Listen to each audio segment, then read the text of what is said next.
여러분 안녕하십니까. 금요일 밤 여수 MBC 뉴스데스크입니다. 내년 4월 치러질 국회의원 선거가 오늘로 180일 남았습니다. 이번 한 주 동안 각 지역별 출마 예정자들을 통해 선거 동향을 분석해드렸는데요. 남은 기간 선거구 획정과 정치연대, 지지율 변동 등 유권자들의 선택에 영향을 미칠 변수들이 적지 않습니다. 김종수 기자가 보도합니다. 제21대 국회의원 선거를 앞두고 지역 정치권 역시 쟁걸음을 이어가고 있습니다. 오는 12월 17일부터 예비후보 등록이 시작되면 본격적인 선거 준비 체제로 들어갑니다. 특히 이번 총선이 현 정권에 대한 중간평가라는 의미에서 여야를 분분하고 세력 확보와 지지 호소가 치열해질 것이란 전망도 나오고 있습니다. 현재 지역 정치권이 촉각을 곤두세우고 있는 것은 선거구 획정. 헌법재판소의 결정으로 여수 갑의 경우 인구 하한선인 14만여 명에 못 미치게 돼 선거구 합구가 점쳐지고 있습니다. 이에 따라 의정 활동으로 얼굴을 알려왔던 현역 의원도 4년 동안 지역 기반을 닦아왔던 예정자들도 치열한 경선이나 본선을 거쳐야 해 셈법이 복잡해질 수밖에 없는 상황입니다. 현재 선거법 개정안 등이 국회 계류중에 있어 만약 국회에서 선거구 획정안이 통과되지 않을 경우에는 기존의 선거구대로 내년 국회의원 선거가 치러지게 됩니다.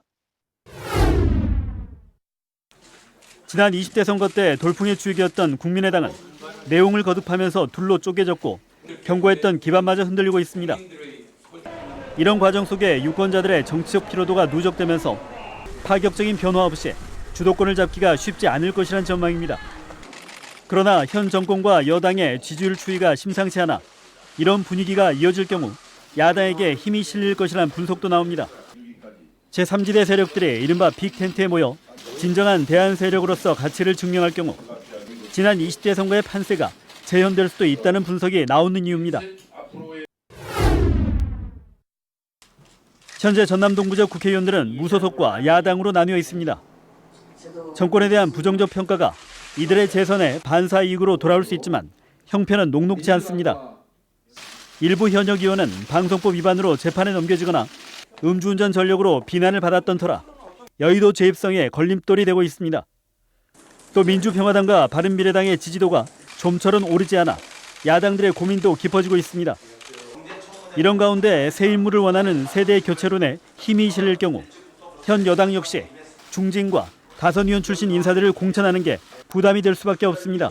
지역 구민들과 호흡이 맞고 지역 구민들이 원하는 새로운 인물을 갖다 물갈이 해내면은 여전히 더불어민주당에서 호남의 강세는 여전할 거라고 보지만은 지역 발전과 정치적 위상을 높이고 참된 일꾼을 뽑기 위한 21대 총선.